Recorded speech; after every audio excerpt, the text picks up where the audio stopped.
কৃষ্ণের মতো প্রেমিক আমি চাই না, যে কিনা সংসারের কল্যাণের জন্য স্বয়ং রাধা রানীকেই ছেড়ে দিয়েছিল। আমি চাই মহাদেবের মতো প্রেমিক, যে কিনা সতীকে না পেয়ে গোটা বিশ্বে তাণ্ডব লাগিয়ে দিয়েছিল।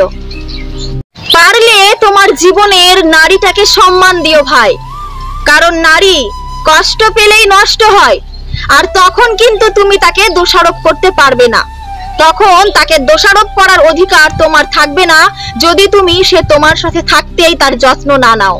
তাই বলি, তোমার জীবনে বর্তমান যেই নারীটা আছে তার যত্ন নাও, তাকে ভালোবাসো, তাকে কষ্ট দিও না। নারী কষ্ট না পেলে কখনোই নষ্ট হয় না। তাই নারীকে কষ্ট দিও না, দেখবে নারী কোনোদিনও তোমাকে ছেড়ে যাবে না। কি অদ্ভুত সংসার, তাই না? মেয়েরা বিয়ের পরে পরের বাড়িতে গিয়ে স্বামী স্বামী করে জীবন কাটিয়ে দেয়, আর দিন শেষে সেই স্বামীটাই বুঝিয়ে দেয় যে পর কখনো আপন হয় না। একটা মেয়ে থেকে বউ হয়ে ওঠার গল্পটা অতটাও সহজ নয়। একটা মেয়ে তার বাবার বাড়িতে থাকতে যেই সমস্ত স্বপ্নগুলো দেখে বড় হয়, শ্বশুর বাড়িতে গিয়ে গেটে ঢোকার মুখে সেই সমস্ত স্বপ্নগুলো গেটের বাইরে রেখে ঢুকতে হয়।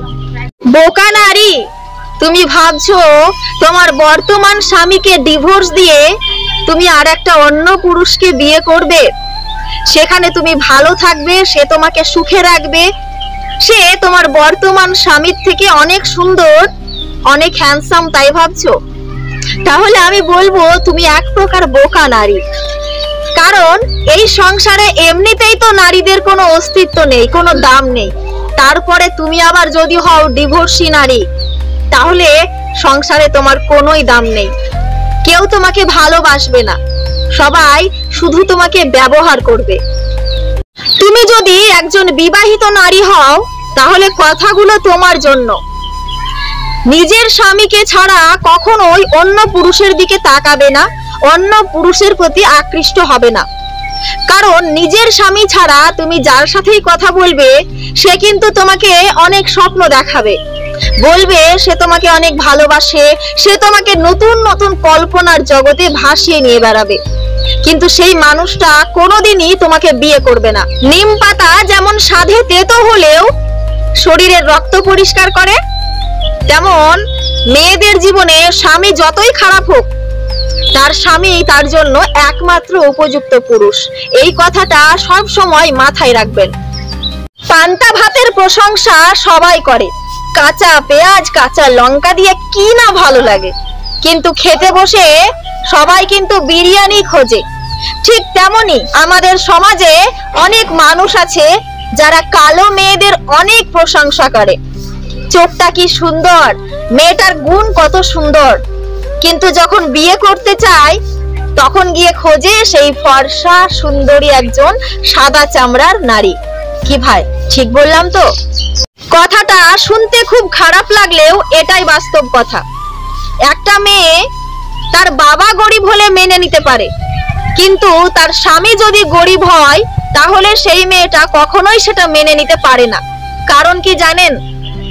কারণ একটা জীবনে বাবা পাল্টানো যায় না, কিন্তু স্বামী চাইলে 1000 বার পাল্টানো যায়। কখনো ভেবো না তুমি আমাকে কষ্ট দিয়েছো বলে আমি তোমার ক্ষতি করব, হাসতে হাসতে দুনিয়া ছেড়ে চলে যাব, কিন্তু কখনো তোমার ক্ষতি করার কথাটা মাথাতেও আনতে পারবো না।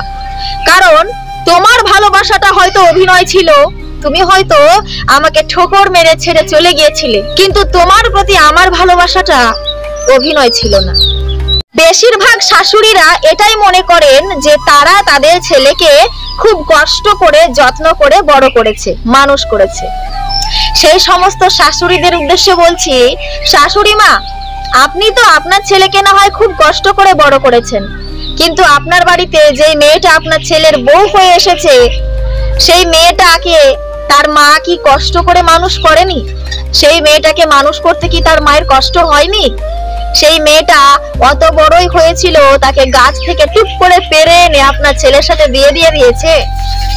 সব ছেলেরা মেয়েদের জীবনটাকে নষ্ট করে দিতে আসে না। কিছু কিছু ছেলে মেয়েদের জীবনে আসে সেই নষ্ট হয়ে যাওয়া জীবনটাকে সুন্দর করে সাজিয়ে দিতে। তাই সব ছেলেদেরকে খারাপ মনে করা একেবারেই উচিত নয়।